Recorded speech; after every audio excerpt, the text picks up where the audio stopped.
10,000 job ఉన్నవాడికి ₹1,00,000 job ఉన్నవాడికి difference ఏంటంటే మనం ఈజీగా స్కిల్ అని చెప్తాం. బట్ ₹1,00,000 జాబ్ ఉన్నవాడికి ₹1,00,00,000 జాబ్ ఉన్నవాడికి డిఫరెన్స్ ఏంటంటే స్కిల్ అని చెప్తాం. ఇన్ఫ్యాక్ట్ చెప్పాలంటే ₹1,00,00,000 జాబ్ ఉన్నవాడు ఇంకా తక్కువ పని చేస్తాడు. తక్కువ పని చేసినా కూడా వాళ్ళకి అంత డబ్బులు ఎందుకు ఇస్తారు? Because of certain skill set. ఆ స్కిల్ అంటే జస్ట్ టెక్నికల్ స్కిల్ మాత్రమే కాదు, it's about the personal skills. So ఈ వీడియోలో అలాంటి ఒక 7 పర్సనల్ స్కిల్స్ని షేర్ చేసుకోబోతున్నాను. నీకు అసలు ఏం టెక్నికల్ స్కిల్ లేకపోయినా ఈ 5 స్కిల్స్ ఉన్నాయంటే నువ్వు ఈజీగా బతికేయగలుగుతావు, ఏ మూలకి వెళ్ళినా కూడా బతికేయగలుగుతావు. And that's my promise. 7th one, adaptability.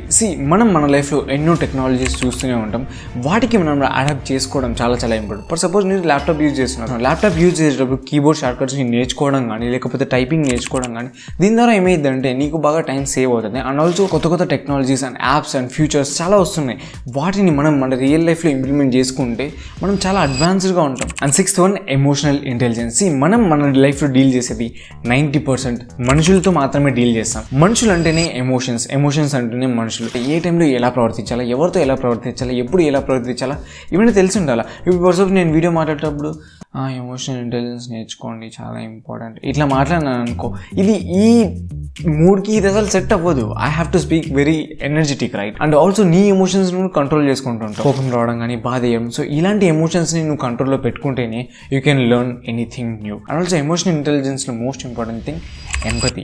ఎప్పుడైతే ఎంపతి మంచిగా ఉంటుందో అవతల వాళ్ళని వాళ్ళ పొజిషన్లో మనం ఆలోచించి సో వాళ్ళు ఎలా ఫీల్ అవుతున్నారో అని తెలుసుకొని దానికి తగ్గట్టుగా రియాక్ట్ అవ్వడం ఎంపతి అని అంటారు. And 5th one, communication. నా లైఫ్ని కంప్లీట్గా చేంజ్ చేసింది అంటే కమ్యూనికేషన్ స్కిల్. అండ్ ప్రతి ఒక్కరు చేసే పెద్ద మిస్టేక్ ఏంటంటే కమ్యూనికేషన్ అంటే ఇంగ్లీష్ అంటే కమ్యూనికేషన్.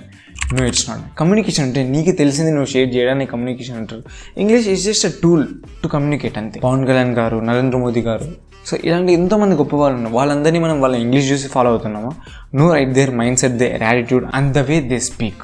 సో వీటన్నిటిని చూసే కదా మనం ఇన్స్పైర్ అయ్యేది, వాళ్ళని ఫాలో అవుతుంటాం. So English is not so important, so the way you communicate is very important. So communication ఎలా ఇంప్రూవ్ చేసుకోవాలంటే just about 1 minute video every single day. అది చేసిన తర్వాతనే నాకు ఈ వీడియోస్ తీయడానికి కాన్ఫిడెన్స్ వచ్చింది. So just start shooting videos. నువ్వు ఎన్ని లెక్చర్స్ విన్నా, ఎన్ని కోర్సెస్ చేసినా, ఎన్ని వీడియోస్ చూసినా, ఎన్ని బుక్స్ చదివినా, నువ్వు చేస్తేనే నీ కమ్యూనికేషన్ ఇంప్రూవ్ అవుతుంది. సో నువ్వు ఎలా మాట్లాడుతున్నావు, ఎలా రియాక్ట్ అవుతున్నావు, ఎలా వింటున్నావు, వీటన్నిటిని కమ్యూనికేషన్ అని అంటారు. నువ్వు మాట్లాడడం మాత్రమే కాదు, నువ్వు అర్థం చేసుకోవడం, వాటికి రిప్లై ఇవ్వడం, ఎంపథెటిక్గా ఫీల్ అవ్వడం, it's very important. And 4th one, energy management. మనం ఏంటంటే మనకు టైం లేదు అని అనుకుంటూ ఉంటాం. No, it's not. ప్రతి ఒక్కరికి 24 hours మాత్రమే ఉంటుంది. నువ్వు ఎక్కువ టైంని క్రియేట్ చేసుకోలేవు.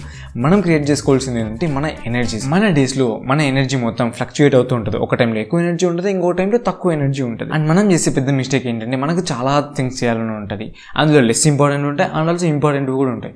మనం ఏం చేస్తామంటే లెస్ ఇంపార్టెంట్ యాక్టివిటీతో స్టార్ట్ చేసినప్పుడు మన ఎనర్జీ మొత్తం దానికి అయిపోయింది. ఆ తర్వాత మోస్ట్ ఇంపార్టెంట్ టాస్క్ చేయడానికి మన ఎనర్జీ చాలా తక్కువగా ఉంటుంది. ఆ టైంలో మనం ఈజీగా ప్రోగ్రెషన్ చేసుకుంటూ అసలు చేయకుండా ఎక్కువ ఇంపార్టెంట్ అయినవి నీకు ఎక్కువ ఎనర్జీ ఉన్న టైంలో స్టార్ట్ చేస్తే అప్పుడు నీకు అసలు ఇంపార్టెంట్ కానివి ఒకవేళ చేసినా చేయకపోయినా పెద్ద ప్రాబ్లం ఏం లేదు, బట్ నీకు ఇంపార్టెంట్ అయినవి చేయడం మాత్రం చాలా important. And 4th one, courage అంటే ధైర్యం. ఇది ధైర్యం అనేది కూడా ఒక స్కిల్లేనా? ఇప్పుడు మీరు చూస్తున్నారంటే పెద్ద తలకాయలు, లైక్ వాళ్ళ లైఫ్లో ఏదైనా సాధించిన వాళ్ళందరూ దే ఆర్ రియలీ కాన్ఫిడెంట్. మీరు ఏ బిజినెస్ మ్యాన్ చూసినా, ఏ స్పోర్ట్స్ పర్సన్ చూసినా, ఏ రాజకీయ నాయకుడు ఎవరినైనా చూడు, they have more courage. So ఎవడైతే అసలు ఇంపాసిబుల్ అనుకున్న దాన్ని ఎక్కువ ధైర్యంతో చేయడం స్టార్ట్ చేస్తాడో they will see the real results. So దానికి చాలా ధైర్యం ఉండాలి. అది చాలా ఈజీ కాదు. అరే వాళ్ళు ఏమంటారు, వీళ్ళు ఏమంటారు, ఒక్కోసారి ఫెయిల్ అవుతారు, దాని నుంచి తట్టుకొని నీకు చాలా ధైర్యం కావాలి. ఈ ప్రాసెస్లో చాలామంది చెయ్యరు, చేసినా మధ్యలోనే ఆపేస్తారు, కొంతమంది మాత్రమే కంటిన్యూ అవ్వుకుంటుంటారు. అట్లా కంటిన్యూ అవ్వాలంటే యూ నీడ్ దట్ కరేజ్. ఒక డైరెక్టర్ వచ్చేసి పబ్లిక్గా ఈ థింగ్ చేశాడు, అది నేను చెప్పలేను, but you just see it. నా చెప్పుతో నేనే కొట్టుకున్నాను. 2.5 ఏళ్ళు పిచ్చుకొక్కలా కష్టపడ్డాను. 2.5. సో ఇది చూసిన తర్వాత నాకు చాలా బాధేసింది. Really felt like that. Like ఏంటంటే కష్టపడి సినిమా తీసి దానికి రీచ్ రాకపోతే చాలా బాధపడతారు. ఆ డైరెక్టర్ మంచి సినిమాని తీసి ఉండొచ్చు, బట్ ఈ ఫెయిల్డ్ అట్ మార్కెటింగ్. సో నీ దగ్గర ఎంత మంచి ప్రోడక్ట్ ఉందన్నది కాదు, ఎట్లా మార్కెట్ చేస్తున్నావు అన్నదే చాలా ఇంపార్టెంట్. ఇప్పుడు మీరు చూసినట్టే లిటిల్ హార్ట్స్ మూవీ, దాన్ని ఒక రేంజ్లో మార్కెటింగ్ చేసినారు. ఇప్పుడు మీరు ఈ పెద్ద సినిమాలు చూసినా కూడా వాళ్ళు ఎక్కువ మార్కెటింగ్ చేస్తూ ఉంటారు.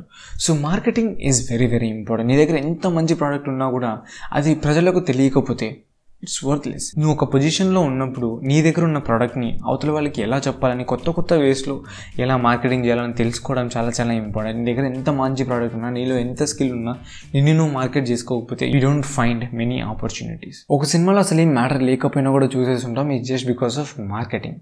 సో నువ్వు మార్కెటింగ్ ఎంత బాగా చేస్తే నీకు రిటర్న్స్ అనేవి అంత ఎక్కువగా ఉంటాయి. And the first one, the number 1 skill, focus. ఈ 21st centuryలో the one thing which is lacking is focus. ప్రతి ఒక్క దానికి కాంపిటీషన్ పెరిగిపోయింది, డిస్ట్రాక్షన్స్ పెరిగిపోయినాయి, అడిక్షన్స్ ఇవన్నీ పెరిగిపోతూనే వస్తున్నాయి. ఇన్ని ప్రాబ్లమ్స్లో నువ్వు ఫోకస్ చేసినావు అంటే the probability of you getting successful is very easy. But problem ఏంటంటే ఇన్ని డిస్ట్రాక్షన్స్ మధ్య ఫోకస్గా ఉండడం చాలా చాలా కష్టం. Even right now I'm struggling to stay focus. నేను ఈరోజు ప్రాక్టీస్ చేస్తున్నా, నేర్చుకుంటున్నా. I'm failing again, but I'm just trying to learn this skill because focus is the one skill that you have to learn in this 21st century. Because మన దగ్గర మంచి resources ఉన్నాయి, availability ప్రతి ఒక్కటి ఉంది. But only thing which is lacking is motivation and focus. Focus ఆబ్వియస్గా ఉందంటే motivation చాలా ఈజీగా. So my dear friends, learn to stay focused. ₹1,00,000 ఉన్న వాడికి ₹1,00,00,000 జాబ్ ఉన్న వాడికి డిఫరెన్స్ ఏంటంటే it's communication, it's confidence, it's courage, it's everything. కష్టపడితే పైకి వచ్చేసాం అనేది పెద్ద అబద్ధం. ఇది సగం నిజం మాత్రమే. మిగిలిన సగం నిజం ఏంటంటే మంచిగా కమ్యూనికేట్ చేసుకోవడం కానీ, మంచిగా ధైర్యంగా ఉండడం, అండ్ ఆల్సో స్మార్ట్ వర్క్ చేయడం, నీకున్న టెక్నాలజీస్ అన్ని స్మార్ట్ వేలో ఉపయోగించడం. సో ఇవన్నీ చాలా చాలా ఇంపార్టెంట్. ఈ స్కిల్స్ అన్ని నేర్చుకోండి. ఒక టెక్నికల్ స్కిల్ ఉంటే మాత్రం అస్సలు సరిపోదు. Learn these skills too. ఇప్పుడే స్టార్ట్ చేయి. సో అదండి వీడియోకి. See the next one.